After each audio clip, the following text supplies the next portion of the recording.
हाँ, राम राम साथियों। आज हम शुरू करने वाले हैं ज्योग्राफी ऑप्शनल, इंडियन ज्योग्राफी। अगर हम सिलेबस की बात करें तो ज्योग्राफी ऑफ इंडिया ये यूपीएससी ज्योग्राफी ऑप्शनल के पेपर 2 में आता है। यहाँ इसमें हमें ये सिलेबस मैंने दृष्टि आईएएस की वेबसाइट से लिया है, जिसमें कि फिजिकल सेटिंग है, जिसमें कि रिसोर्सेज ऑफ इंडिया है, एग्रीकल्चर ऑफ इंडिया है, इंडस्ट्री की बात करेंगे, transport communication and trade, cultural settings, settlements, regional developments and planning, political aspects, contemporary issues. So अभी हम शुरुआत करेंगे फिजिकल सेटिंग से। फिजिकल सेटिंग में हम देखेंगे space relationship of India, neighbouring countries, structure and relief, drainage system, watershed, physiographic regions, mechanism of monsoons and rainfall patterns, tropical cyclones, etc. etc. तो हम फिजिकल सेटिंग ऑफ इंडिया पढ़ने वाले हैं।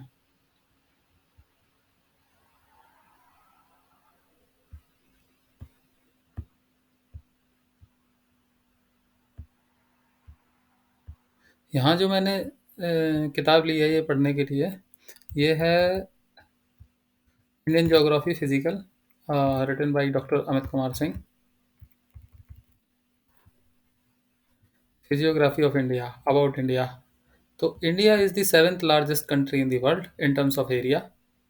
It lies on the Indian plate, this is the Indian plate, and which is the northern portion of the Indo Australian plate. अभी क्या है कि Australian plate टूट के अलग हो गई थी, तो ऑस्ट्रेलियन प्लेट ये है जो यहाँ आ गई है। बाकी इंडो ऑस्ट्रेलियन प्लेट से इंडियन प्लेट अलग हट करके और यहाँ ये यूरेशियन, यूरोप वाली प्लेट से जुड़ गई थी, यूरेशियन प्लेट से। तो इसीलिए यहाँ जो ये हिमालय बन गए थे, ये वाली प्लेट टूट करके।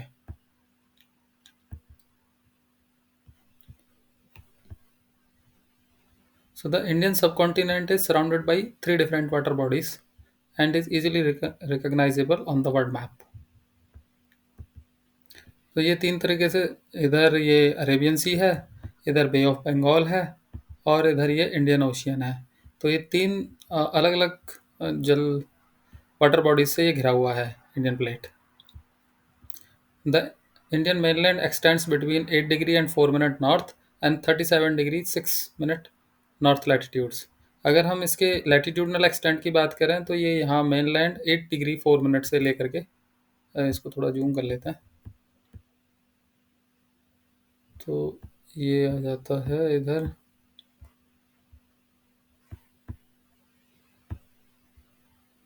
ये अप्रोक्सीमेटली 8 डिग्री 4 मिनट, ये एग्जैक्टली यहाँ नहीं है। अगर यहाँ बिल्कुल ये मेनलैंड यहाँ देखेंगे तो ये 8 डिग्री 4 मिनट कुछ आएगा, और ये यहाँ से फैला हुआ है ऊपर टॉप तक।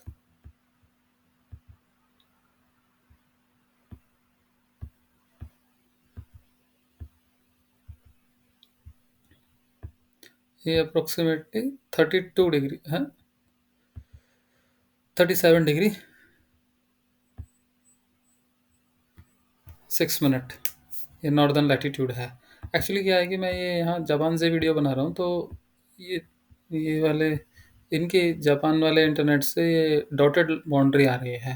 मतलब ये कहना चाहते हैं कि ये डिस्प्यूटेड बाउंड्री है, और जहाँ जहाँ सॉलिड बाउंड्री है वहाँ कोई डिस्प्यूट नहीं है। हालांकि हमारी जो इंडियन बाउंड्री है वो यहाँ तक ही है। ये 37 डिग्री 6 मिनट नॉर्थ लैटिट्यूड। अगर हम लॉन्गिट्यूड की बात करें तो ये हमारा लॉन्गिट्यूड इधर वेस्टर्न साइड पे आता है 68 degree 7 minute, and east side पे, लेकिन ये है ईस्ट में ही, क्योंकि मेरिडियन, जीरो मेरिडियन से 68 डिग्री 7 मिनट ईस्ट में है। तो 68 डिग्री 7 मिनट ईस्ट लॉन्गिट्यूड से, और ये हमारा जाता है 97 degree and 25 minute east longitude.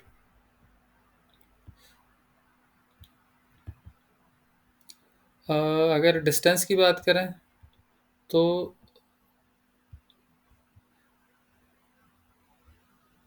East से वेस्ट में ये हमारा 3214 किलोमीटर है, east west extension.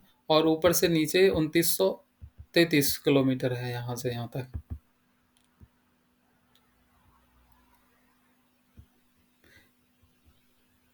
India accounts जो भारत का ज्योग्राफिकल क्षेत्रफल है, that is around 2.42% of the total world land area. अगर हम इंडिया की बात करें तो ये पूरा का पूरा नॉर्दर्न हेमिस्फेयर में पड़ता है। ये अगर आप देखो तो ये इक्वेटर है और इक्वेटर के नॉर्थ में है। तो ये दो हेमिस्फेयर है, नॉर्थ, ये ऊपर वाला नॉर्थ हेमिस्फेयर है और नीचे वाला साउथ हेमिस्फेयर है। तो इंडिया कंप्लीटली नॉर्दर्न हेमिस्फेयर में पड़ता है। ये कंप्लीटली क्यों कह रहे हैं, क्योंकि ये मेनलैंड इंडिया हो गया जो ये यहाँ तक है 8 डिग्री 4 मिनट नॉर्थ। लेकिन अगर हम ये अंडमान और निकोबार को देखें, ये जो बिल्कुल सुमात्रा, ये यहाँ सुमात्रा है, ये नॉर्थ सुमात्रा है, इसके जस्ट ऊपर है ये हमारा अंडमान, ऊपर है और निकोबार नीचे है। तो ये यहाँ तक चिंगनांग, यहाँ तक ये 6 डिग्री अप्रोक्सीमेटली, यहाँ तक हमारा। लेकिन ये भी नॉर्दर्न हेमिस्फेयर में है। तो अंडमान निकोबार आइलैंड को कंसिडर करने के बाद भी जो है completely India is on the northern hemisphere. And क्योंकि ये वेस्ट भी हमारा 68 डिग्री 7 मिनट ईस्ट मेरिडियन से स्टार्ट होता है, हमारा पश्चिमी हिस्सा। तो ये हमारा ईस्ट मेरिडियन में पड़ता है। तो इंडिया की अगर हम बात करें तो नॉर्दर्न हेमिस्फेयर में है और ईस्टर्न मेरिडियन में है।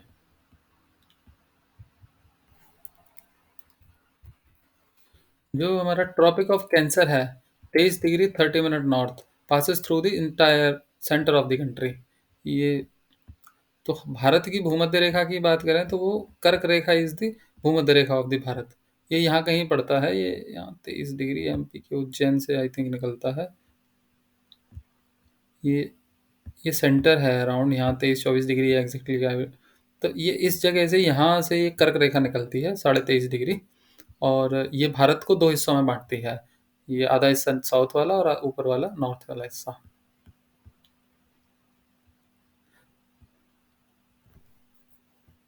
North Indian south Indian Similarly, 82 degree and 30 minute east longitude passes almost from the middle of the country. अगर हम, जैसे ये 68 डिग्री 25 मिनट था, तो ये यहाँ कहीं 82 डिग्री है। ये यूपी के मिर्ज़ापुर या इलाहाबाद से निकलता है कहीं।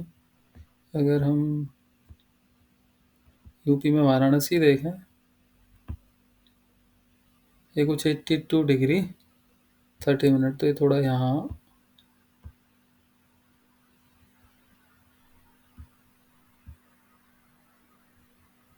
ये यहाँ कहीं से निकलेगा 82.5 आई थिंक।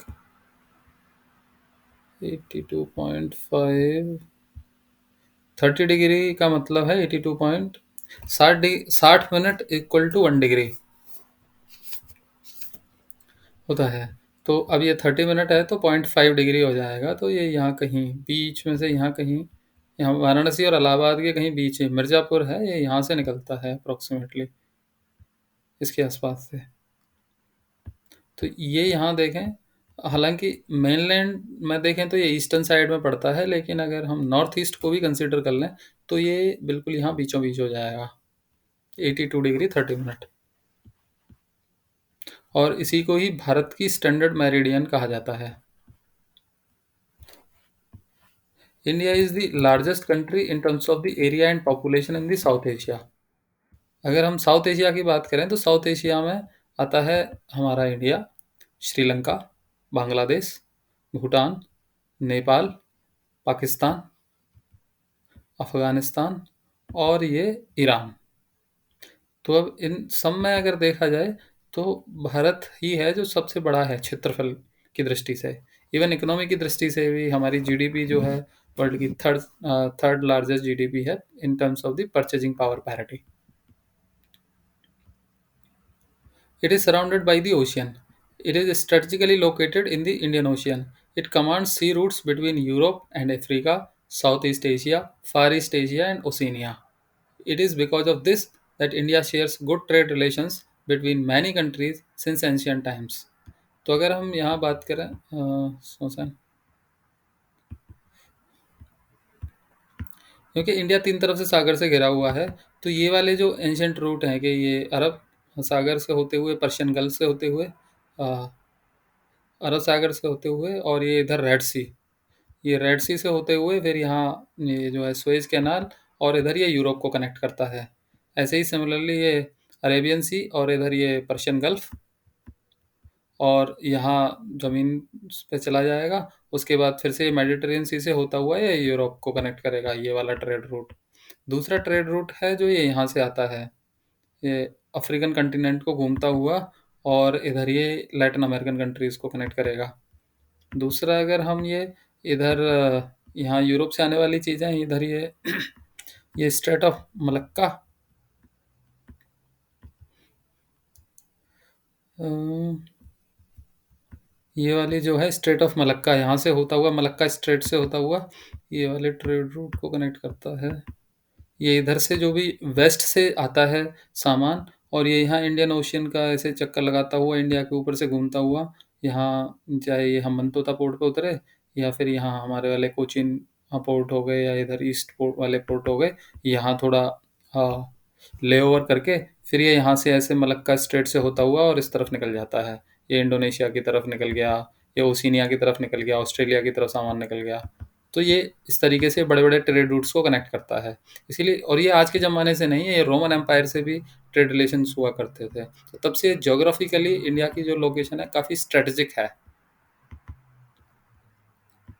साइज़ की बात करें तो India's total area accounts for about 2.4% of the total geographical area of the world. So that it is the seventh largest country in the world by its size. India has a land boundary of around 15,200 kilometre. अगर हम इस land boundary की बात करें तो ये जैसे Pakistan waste में है, इसके साथ इंटरनेशनल बाउंड्री है। फिर हमारा ये यहाँ थोड़ा सा हिस्सा अगर आप यहाँ देखो तो ये अफ़गानिस्तान को कनेक्ट करता है, इधर ये कश्मीर में अफ़गानिस्तान। फिर ये इधर चीन को कनेक्ट करता है, पहले तिब्बत हुआ करता था यहाँ। फिर इधर ये नेपाल के साथ हमारी बाउंड्री है। फिर इधर भूटान आ जाता है, फिर ये बांग्लादेश है। एक्चुअली बांग्लादेश के साथ हमारी सबसे ज़्यादा ये बाउंड्री, लंबी बाउंड्री है। ये बहुत ही छितराई हुई सी है ऐसे। तो ये टोटल अगर लैंड बाउंड्री की बात करें तो ये 15,200 किलोमीटर है। Total length of the coastline of the mainland, अगर हम मेनलैंड कोस्ट लाइन की बात करें गुजरात से लेकर के और इधर नीचे तमिलनाडु, और फिर यहाँ से इधर ईस्ट में चलें तो ये कोलकाता तक, ये 7516 किलोमीटर है इंक्लूडिंग।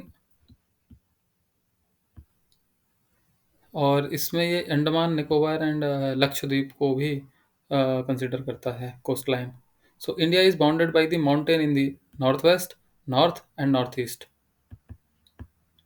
नॉर्थ वेस्ट में बात करें तो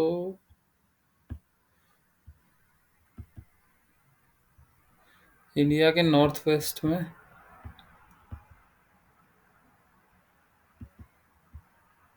यहाँ भी ये पहाड़ हैं Himalayan.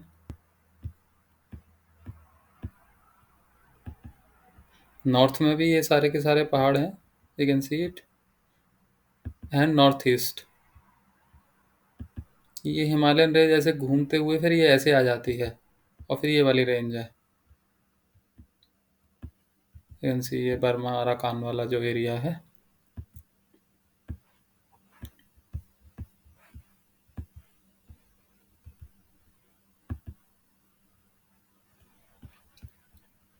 India was bounded by the mountains in the northwest, north and northeast, south of about 20° north latitude. It begins to taper and extends towards the Indian Ocean, dividing it into two seas, the Arabian Sea on the west and the Bay of Bengal on its east. तो अगर ये यहाँ से दोनों तरफ से ये taper होना स्टार्ट हो जाता है इंडियन मेनलैंड, और इधर इसको ये जो समुद्र है इसको दो हिस्सों में बांट देता है। पीछे इधर ये अरेबियन सी है और इधर आगे ये बे ऑफ बंगाल है और नीचे इंडियन ओशियन है।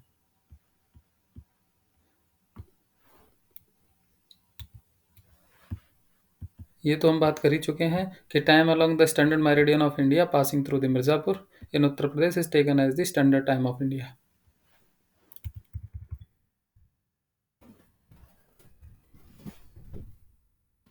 अगर इंडिया एंड वर्ल्ड की बात करें तो the Indian landmarks has a central location between the east and west Asia. So India is a southward extension of the Asian continent. The trans-Indian Ocean routes connect the countries of Europe in the west and countries of East Asia. No other country has a long coastline on the Indian Ocean as India has. India's contacts with the world have continued through the ages. The spices, muslin, and other merchandises were taken from India to different countries. On the other hand, the influence of Greek sculpture and the architectural styles of the domes and minarets from West Asia can seen in different parts of the India. अगर हम इसको फिर से map से समझने की कोशिश करें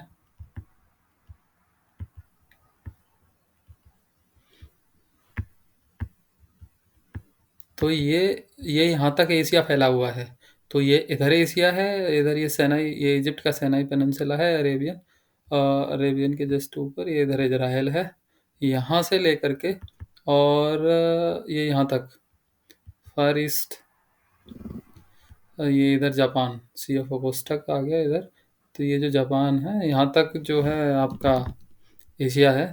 तो इधर भी उतना ही एक्सटेंट है और इधर भी उतना ही एक्सटेंट है। तो ये इंडिया लगभग बीच में पड़ता है, सेंटर में।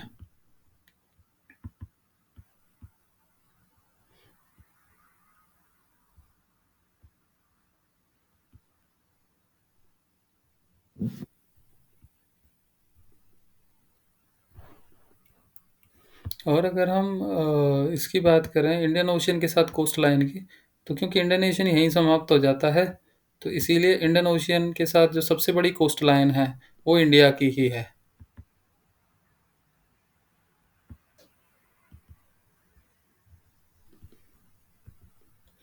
क्योंकि इसके आगे फिर ये पैसिफिक सी आ जाता है जिसके साथ चाइना की वो काफ़ी बड़ी कोस्ट लाइन है।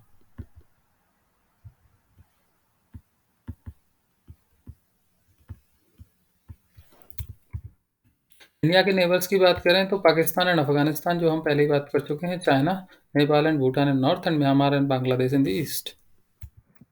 म्यांमार के साथ भारत का जो है ये नॉर्थ ईस्ट वाला हिस्सा कनेक्ट करता है, ये म्यांमार है। फिजिकल फीचर्स ऑफ इंडिया की बात करें तो physiography of an area is the outcome of structure possesses and the state of the development. The land of the India exhibits great physical variations. Indian landmass was the part of Great Pangaea, which broke into two parts in the Carboniferous period due to the forces of gravity and buoyancy. The northern and southern parts were subsequently called the Laurasia and the Gondwana, respectively, leaving the Tethys Sea in the middle.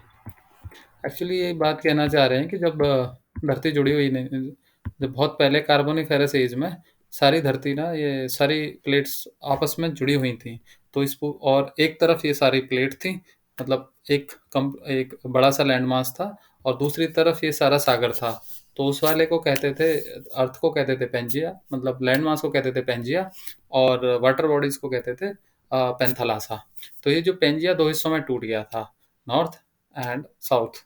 तो एक हो गया Laurasia और दूसरा हो गया गोंडवाना। तो ये जो हमारी जो इंडिया है वो गोंडवाना पार्ट का हिस्सा था।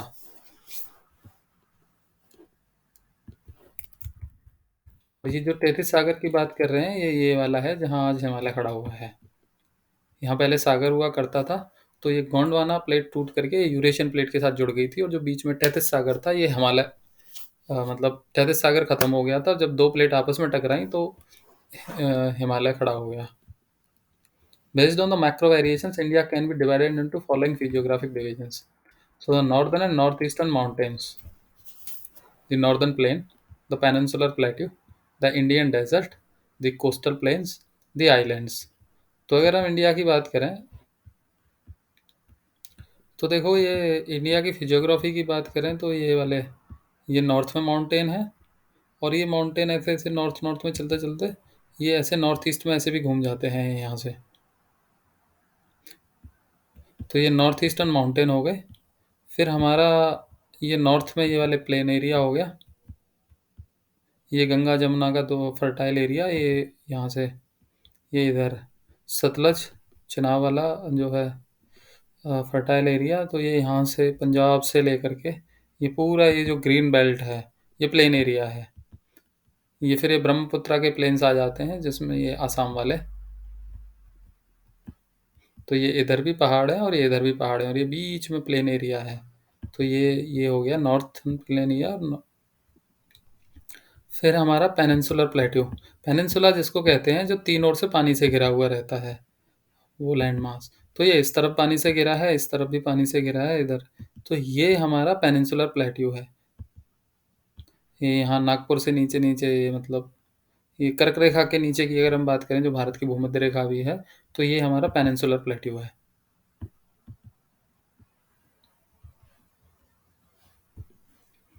फिर तीसरा अगर हम बात करें इंडियन डेजर्ट की, तो ये जो राजस्थान में है, ये हमारा डेजर्ट वाला एरिया है।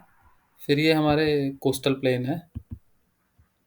ये काफ़ी फर्टाइल कोस्टल प्लेन है, यहाँ आपको बड़े ही चावल के खेत मिल जाएंगे।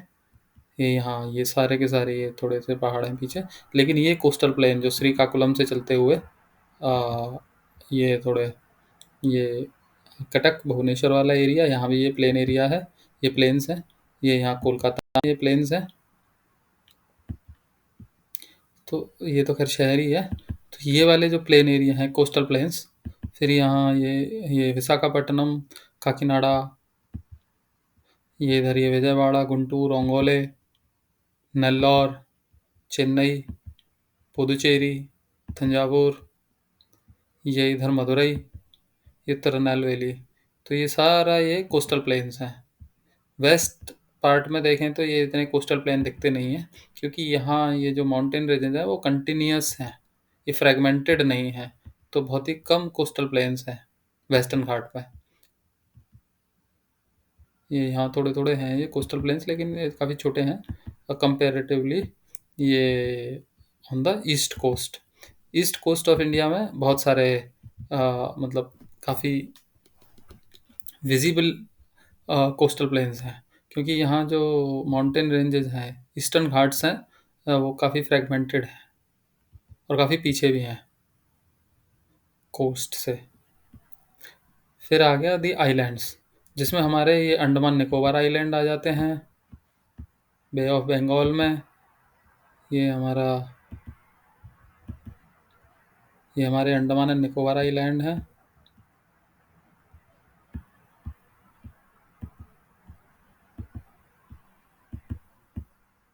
ये हमारा दामन एंड दिउ है।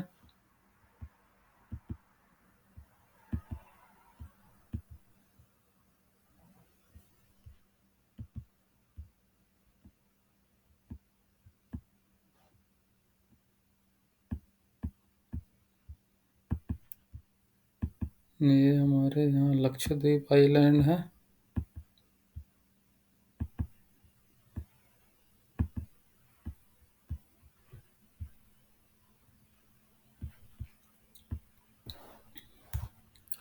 Geologically, the Himalayan mountains represent a very youthful topography with high peaks, deep valleys, and fast moving rivers. The Himalayas and the northern plains are the most recent landforms. ये जो हिमालय है और ये नॉर्दर्न प्लेन है, ये अभी अभी हमने बात करी कि ये अभी हाल फिलहाल में ही बने हैं, मतलब रिलेटिवली, क्योंकि ये जो इंडियन प्लेट है ये पहले से ही जो है पेंजिया का हिस्सा था। जब पेंजिया टूट गया तो भी इंडियन प्लेट अवेलेबल थी, तब ये गोंडवाना लैंड का हिस्सा हो गया। और जब ये गोंडवाना लैंड से टूट करके इंडियन प्लेट यूरेशियन प्लेट से जा करके मुड़ी, तब जा करके हिमालयन का फॉर्मेशन हुआ। जो टेथिस सागर है वो हट गया और वहाँ हिमालय बने। और जब हिमालय से नदियाँ आई, वो जो है बीच में, फिर ये जब एक तरफ माउंटेन बनेगा तो यहाँ बीच में जहाँ आज नॉर्दर्न प्लेन है यहाँ गड्ढा हो गया। तो यहाँ से जब ऊपर से नदियाँ भा भा करके सिल्ट लेकर के आई हिमालय से जो है, तो यहाँ उन्होंने इस गड्ढे को भर दिया तो नॉर्दर्न प्लेन बन गए। तो इसीलिए जो नॉर्दर्न प्लेन है, जियोलॉजिकल टाइम स्केल पे अगर हम बात करें, तो नॉर्दर्न प्लेन्स और Himalayans are the youthful topology of the India.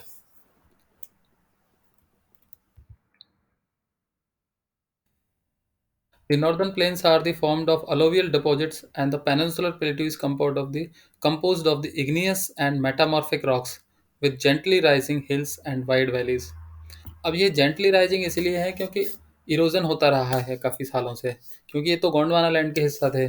इसीलिए ये जो पेनिनसुलर प्लेट्यू है, ये जो है यहाँ वॉल्केनिक एक्टिविटीज़ हुई थी, जिससे लावा निकला था. और वो लावा से जो है, लावा जब निकलता है तो वो इग्नियस रॉक्स कहते हैं उसको. तो उससे ये जो है पेनिनसुलर प्लेट्यू बना हुआ है. Gondwana then further broke up into peninsular India, Madagascar, and Australia, Antarctica, etc. in the Jurassic period. So, peninsular part of India is a part of Gondwana land formed from igneous rocks of the Archean era, which were transformed into gneiss and schist. अभी northern mountain ranges को हम अगली class में पढ़ेंगे.